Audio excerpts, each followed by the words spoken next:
What's up guys, Phantom here, back with episode 25 of my F1 2019 career mode, as we are going to Shanghai International Circuit for the Chinese Grand Prix for round 3 of season 2. Welcome to Shanghai, China, for what I've no doubt is going to be a fantastic F1 qualifying session. I was looking at some highlights of previous races here, and the one thing that really stood out to me was the run down to turn 1. It's not an easy one to navigate as everyone is scrapping to get into there first. Turn 1's always a consideration for this race. It's certainly a difficult one to get right when surrounded by other cars, but the race isn't won or lost there. You've got to be smart, get through, and hope your rivals get into trouble and not you. As we enter Q2 here, as we easily made it out of Q1, as we go slowly through the hairpin, make sure not to lock up, make sure our tires are nice and fresh to start our lap here, as we have not set one, as it is about a minute left in the session, as we want to get at least into the top 10. You don't want to be knocked out with a top 3 car in Q2. That would be pretty embarrassing, as we make it through this long turn 1 here, as we miss the apex a little bit, as we come down here to the hairpin and we lock up, going for it all, make sure we're in the top 10 here, as we run a little bit wide, get the DRS, go down across the line, and we will end up barely making it in by less than a tenth of a second into Q3, which is almost embarrassing to admit, as we enter Q3 here with about a minute and a half left to set our best lap of the session here, as we have not set one, as we go extremely wide at the last corner to set our lap here, start a flying lap here.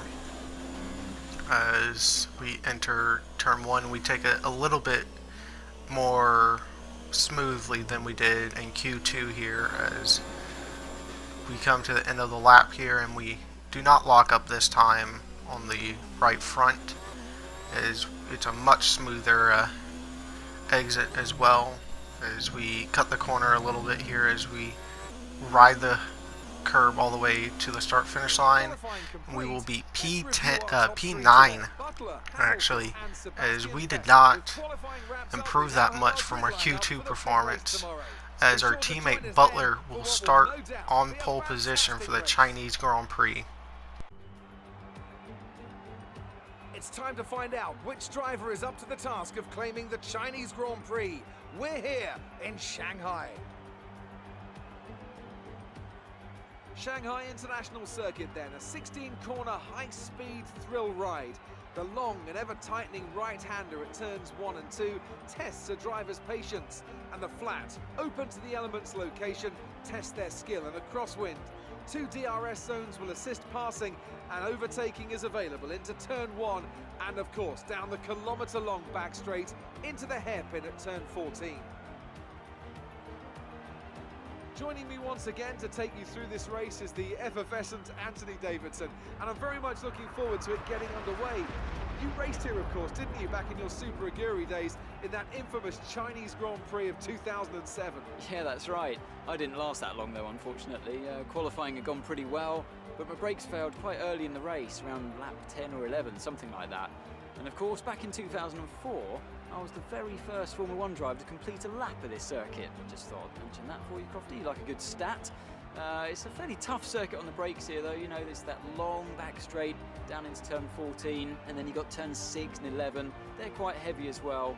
On top of that, managing your front tyre wear is always a challenge around here, so there's a lot to keep in mind during the Grand Prix.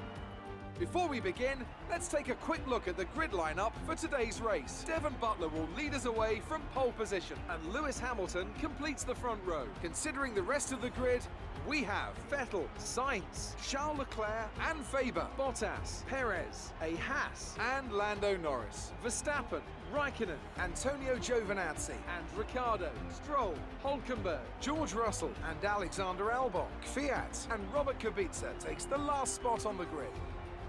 And now it's time to head down to the track.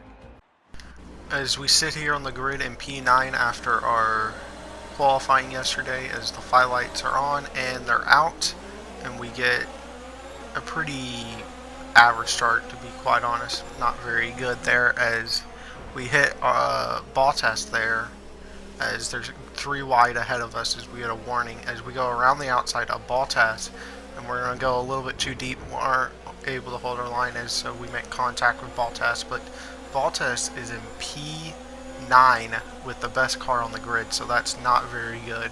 As we dive bomb the McLaren and the Red Bull there of Norris and Weber. There we get contact with Leclerc for hitting him. As we come up into lap 2 on the backstretch here, as Weber is all over us, as he will not have DRS, but just the pure slipstream will be able to pull alongside us, but it doesn't look like he's honestly that much faster down the straight, if any, as he locks up on his right front and able to keep our position. As we move on to the next lap, we go a little bit wide here on this long right-hander that leads onto the back straight, as he will have DRS Weber this time on us, and he's not really catching us this time, but with DRS he's gonna close right up to us, and we're gonna make him go around the outside as we actually go in deep, as he will be able to take that position easily from us, as we are on his quarter panel, but we'll have to give up the position and wait for this straight to get DRS on him, as we're catching up to him, as we are into the pits at the end of this lap, as we go down the inside to make sure not to get hit like we were last season with Perez, as we are able to make a stick and get back into P6. As we come on to the backstretch again, we are not able to pull away from him, as he is right on our gearbox all the way down the backstretch here, and it looks like he's going to pull around the outside, which we're going to make him do, as we want the inside as we're coming into the pits at the end of this lap, as we are able to hold our position as we come into the pits, make sure not to speed, as everybody is coming past us, and we will re-exit the pit lane in P20 as we come into our box here, and it's going to be a 2.4 pit stop, which isn't half bad, as we're going to rejoin the track and dead last. As we come on to the next lap here, a good amount of cars are stopping, which will be putting up into P11 as we get ahead of Hamilton again for the second straight race. Our pit stops, he's been held, it looks like, as we come through and get the rest of the cars. We've also jumped Vettel, who looks like he's been held, because we were 4 or 5 seconds behind these guys, as Verstappen on lap 12 is out of the race. As you see from Norris's point of view, he just blows up on the backstretch here, as he's being overtaken by one of the racing points there. But on lap 13 of 14, Vettel has finally caught us, as we were in P2 behind our teammate Butler, but wasn't able to catch him.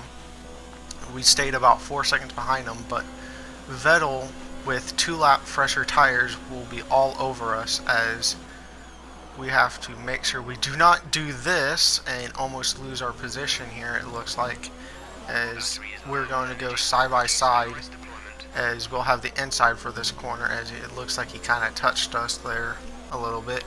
But on the last lap, we're down on fuel and we don't have very much ERS left, so we are basically a sitting duck for Vettel, as he's going to get the DRS as we try to move a little bit to throw him off there, as he's going to go around the outside, as we're going to make a ditch effort and we completely lock up, going to neutral, trying to jam down the gears to get us the stop there, as Vettel has overtaken us for second place on the last lap, as our teammate Butler has won the Chinese Grand Prix, as we will finish third.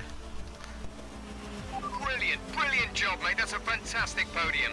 Super driving, really strong pace. Very happy. Great work from the Haas team. They take a famous win here today. Talk to me, Ant. What was it that set them apart from the competition today? Well, time management probably played quite a large role in the outcome of this one. As ever, it's not just about speed, it's all about maintaining that speed consistently over a stint, over a race distance. So being able to keep up the lap times while still being smooth on the controls and gentle on the tyres, that's really where the race was won today. Haas are no doubt happy with today's performance, having secured the win this weekend. And our drivers are making their way out for the podium celebrations as we speak.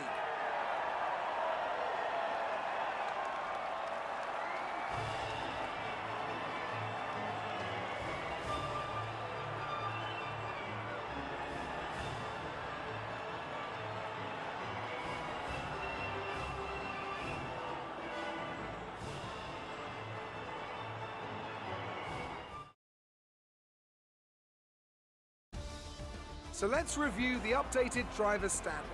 This result narrows the gap between our championship leader and the rest of the standings. After an incredible day of racing, who was your driver of the day, Ant? Today, I think I'll give it to the Haas driver. There was a lot going on all down the field, but they were the only one who I really felt maximised their potential.